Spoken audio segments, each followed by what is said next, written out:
Magandang hapon. Tignan mo naman yung nangyari sa bunganga ko. Dahil sa rashes na yan. Nag-take naman na ako ng cetirizine pero hindi pa masyado umepekto. Kailangan 3 times a day. Kain po tayo. Ito. Alam mo naman kapag nagpapa-breastfeed, gutumin. Kaya kahit na anong oras, kakain yan. Ito naman yung aking sabaw. Sardinas na may luya. Hindi talaga mawawala ang luya sa akin.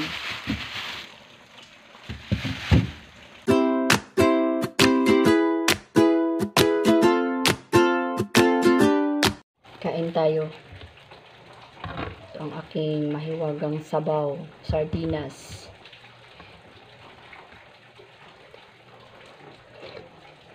Kapag nagpapa-breastfeed kasi tayo, kailangan natin ng sabaw na araw-araw na sabaw. Wala na akong maisip na isabaw, kaya ito na lang. Tinanggal ko yung laman niya. Tapos yung sauce niya, yun yung ginawa kong sabaw. Masarap siya. Basta may luya.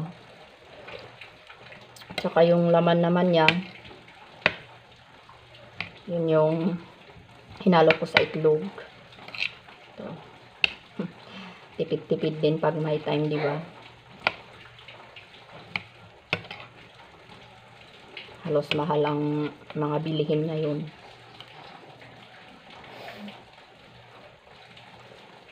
Kain tayo.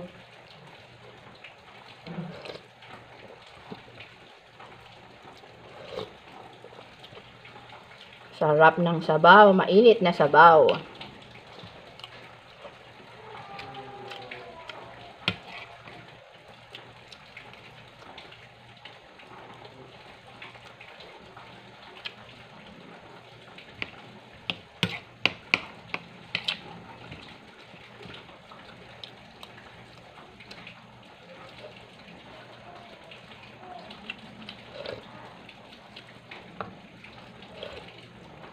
Sarap talagang mabuhay ng simple, di ba?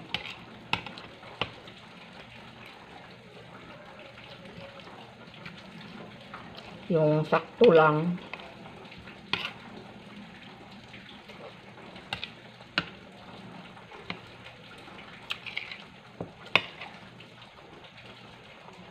Grabe talaga to, no?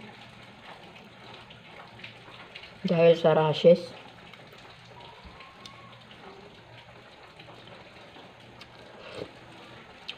Kaya mamaya, inom ulit ako ng gamot.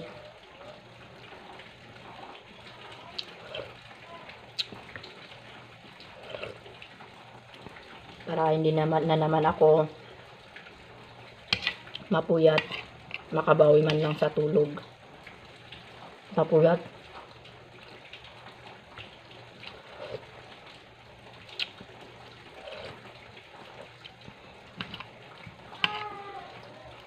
Naisip ko din pag habang nagbabantay ako ng anak ko, naisip ko din na magtanim ng mga gulay sa likod ng bahay.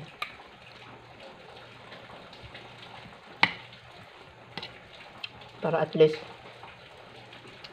meron akong sariling gulay.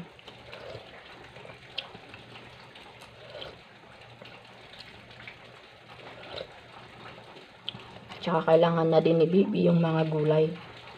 Kasi kumakain na siya. 6 months na kasi siya. Kaya nag-uumpisa na siyang kumain.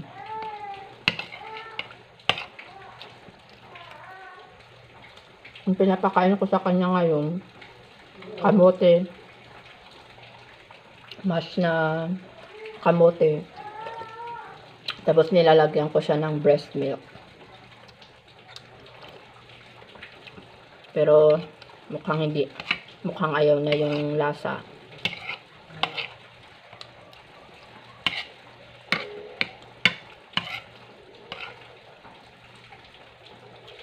Kaya i-try ko din sa kanya yung squash. yung saging.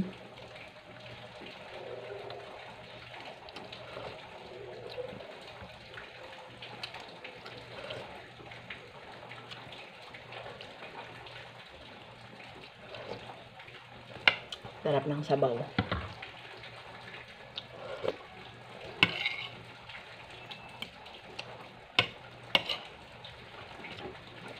Diba, sa sardinas lang, busog ka na.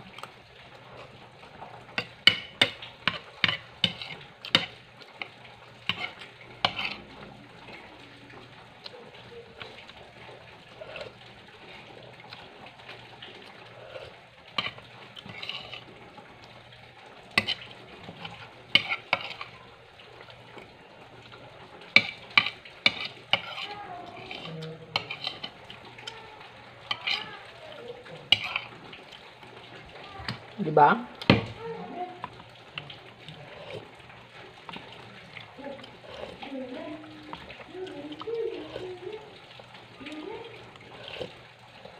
Sarap talaga ng mga sabaw kapag may luya. Yan. Hanggang dito lang muna tayo, guys. Salamat sa panonood. Bye-bye. Ang susunod kong i-vlog ay yung aking pagtatamnan ng mga gulay dito sa likod ng bahay. Bye-bye.